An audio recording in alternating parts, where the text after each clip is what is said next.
Under-caffeinated, but always giving maximum effort. This is Deets and Geets, a pop culture podcast where we give you our take on pop culture happenings, the deets that pique our interest.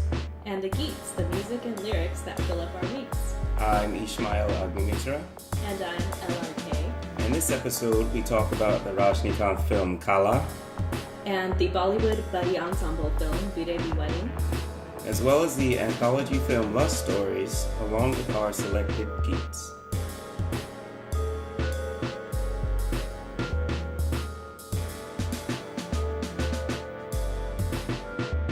This episode has been, as you know, it's been tough to edit.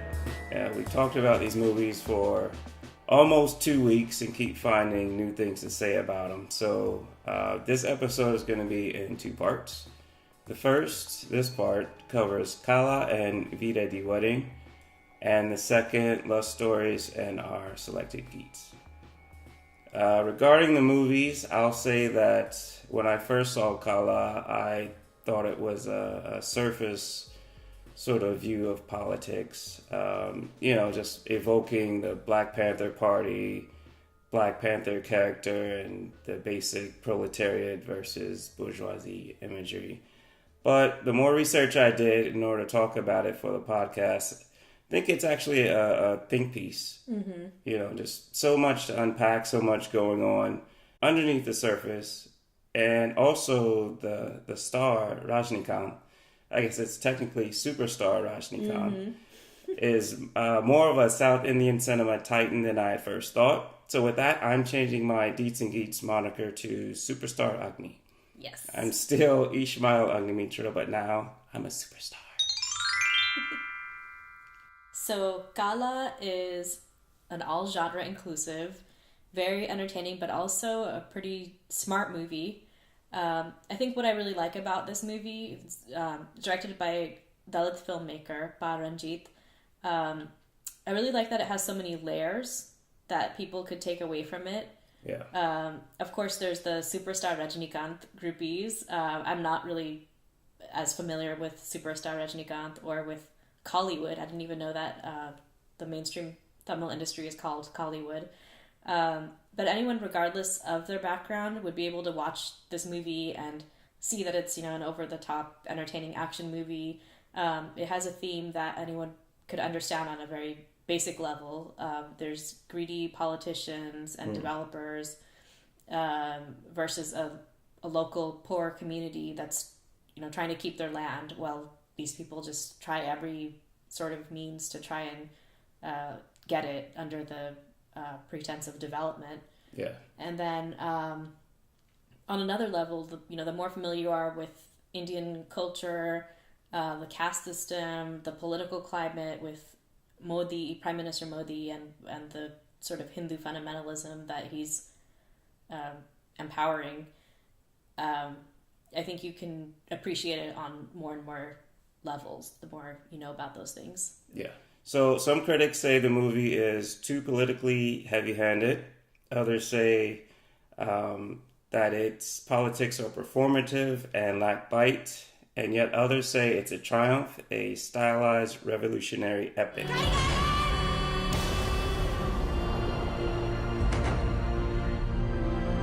இந்த உடம்பு தான் நமக்கு இருக்கிற ஒரே ஆயுதம். இது உலகத்துக்கே தெரியப்படுத்துவோம். கூட்டுங்களா மக்களே.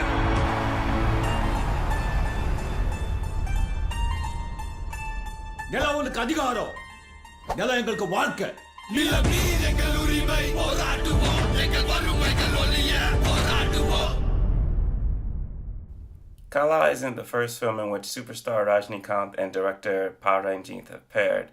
The first was the 2016 Tamil language gangster drama KAALA. Reviews for that film were mixed as well, as they were for KAALA. Some critics wrote that KAALA is a socio-political blockbuster that allowed Rajnikant to have his, acting chops explored, to be a proper actor, I guess. So me and LRK watched KAALA last night, and we both felt that it was entertaining, but that KAALA is the superior film in all aspects, technically, artistically, politically. For what we gather, Rajnikant's being a true star. His star power comes from his history of being this indestructible yet charismatic badass on all accounts. The latest films show him as a larger than life leader still, but they're more humanizing. You get to see his emotions and his weaknesses. Although I would say both Kavali and KAALA are masala films at heart, mixing action, comedy, drama, and romance with no segue sometimes before that happens. But I think KAALA is better focused and has more determination and heart. So with KAALA, I really like how the film ran with the subversion of the Ramayana, which I think is pretty meaningful because our vanilla Ram has been cited in communal conflicts, including back in 1992, the demolition of a mosque, which Hindus insisted was built on the site of Ram's birth. And then since then, there's been a whole spate of conflicts. I've seen some, alternate versions of the Ramayana before, like from Sita's perspective, or there was a Mani Ratnam film called Ravan with Abhishek and Ash, where Ravan is shown as the more sympathetic character. But here it felt more impactful. I think between showing in the Dharavi community solidarity between the Dalits and the Muslims living there, and then showing the creepy Ram worshipping political family, the movie didn't shy away from showing Hindus as antagonists. And it's not just the frothing from the mouth overt Hindu fundamentalists. It's as with Trump's America, which somehow speaks to and galvanizes the average Joe. It's your average Jyoti and your average Joshi that are complicit in Modi's India. And they might say that it's development or some other reason, but at the end of the day, they don't mind what that means for the marginalized. The movie has lots of nods to Dr. Ambedkar, who was a Dalit scholar who wrote the Indian Constitution. I think in the minds of many, he's been kind of watered down in the same way that MLK is now like this colorblind teddy bear. But both of them actually were more revolutionary than they are in kind of the mainstream way of describing them nowadays.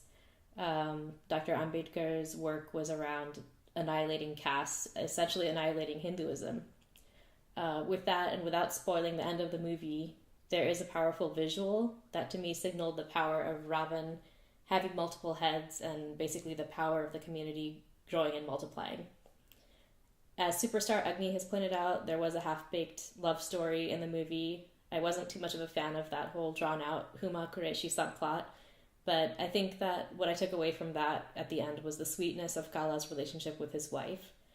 Also, Huma Qureshi's character and a few of the others, I guess, represented different ideologies related to what development means and how complicit people can be in allowing certain narratives to carry forward.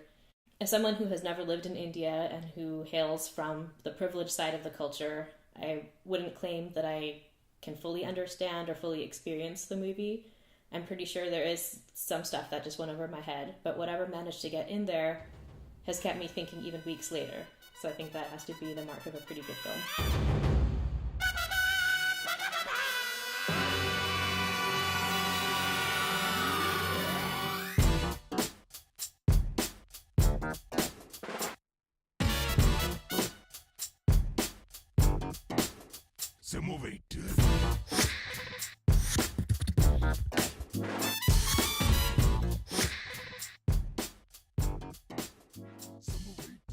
Alright, so moving on to Veere the Wedding, which, according to the promos, is not a chick flick. It's a coming-of-age film about 4 friends who happen to be women. They've been friends since their school days, and now 10 years later, they're all in different places of life, and Kareena Kapoor's character gets engaged, and so they all get together and hang out and prepare for her wedding festivities as sort of the premise for the film. Yeah. And what are your thoughts? Well, overall, I enjoyed it. It resonated with me more as a drama than humor. The comedy was more of a band-aid to sort of get through, to help, the characters get through all of these issues. So, like all the drinking and the sexing and the foul language and all that. I mean, I think that's what people do, they're just trying to get by. Mm-hmm. So you latch on to whatever is helping you to feel good, to get through it all. So I felt like it wasn't really a ha-ha, chuckle-worthy movie for me. Although I do have to admit there were a few parts that made me laugh out loud, such as when the son is, Mira's son is imitating her after she's hurling in a toilet after a night of drinking. And then the converse is the stiff acting from the Anglo-American father. Right. I don't know what direction these white guys are getting in Bollywood, but it's always stiff and it's just like super white, like no one talks like that. Yeah, I wonder if it's like the same voice actor director as the people who are doing these movies that are coming up. What are they called? Sorry to Bother You and oh yeah, Black Klansman. Yeah. It's like such a white voice. That's such white acting that no one actually is like that. Yeah, it's interesting that you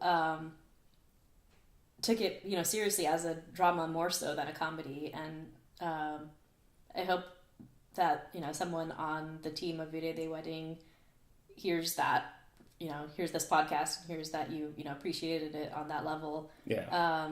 Because I think the movie's getting a lot of flack for being kind of shallow and just like trying to prove that girls can do whatever boys can do, and some people are like, oh, it's promoting smoking and drinking and sex and this and that, and I'm like, no, it's not. As you said, it's showing what people do often when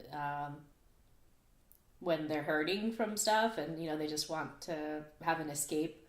Yeah. And actually someone on Twitter had remarked that it's nice to see a movie about women where something to the effect of it's nice that no one gets raped or assaulted as the sort of impetus for empowerment. Yeah. And that's totally true. I mean, I think it's fine for a movie to just be, fluffy about privileged people who have, like they have their issues. They have sexist pressures in society and stuff, but they don't have, deeper oppressions to deal with. I think it's fine. I don't think every movie has to be like all intersectional feminism and stuff just because it has women in it. But I do think that the only bar I would have is not to punch down. And so I think this movie did cross that line a bit, with that maid scene. Oh, right. Domestic abuse issue. Yeah, where it was just like dealt with really weirdly. So near the beginning of the movie, Sonam Kapoor's character, Avni, right? Her maid is in the kitchen crying, and then Avni goes to kind of to console her and and also to berate her and be like, what's going on? I'm going to help you get a divorce and stuff.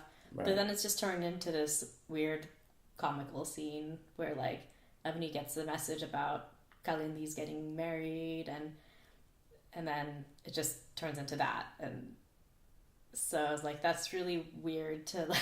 Yeah, like no resolution, just, her pain is for, comical effect. Right, yeah. So I thought that could have either been handled more delicately or just even not at all. I mean, if you just want to make it be a fun movie about privileged women, then just do that. Yeah.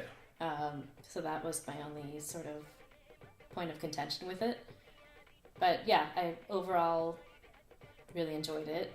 I hope that it leads to more projects with women in the lead and for sure. Hopefully also with struggles other than love. Although, I mean, it's cool that the movie really was more about their friendship than per se about their like love issues. But, yeah.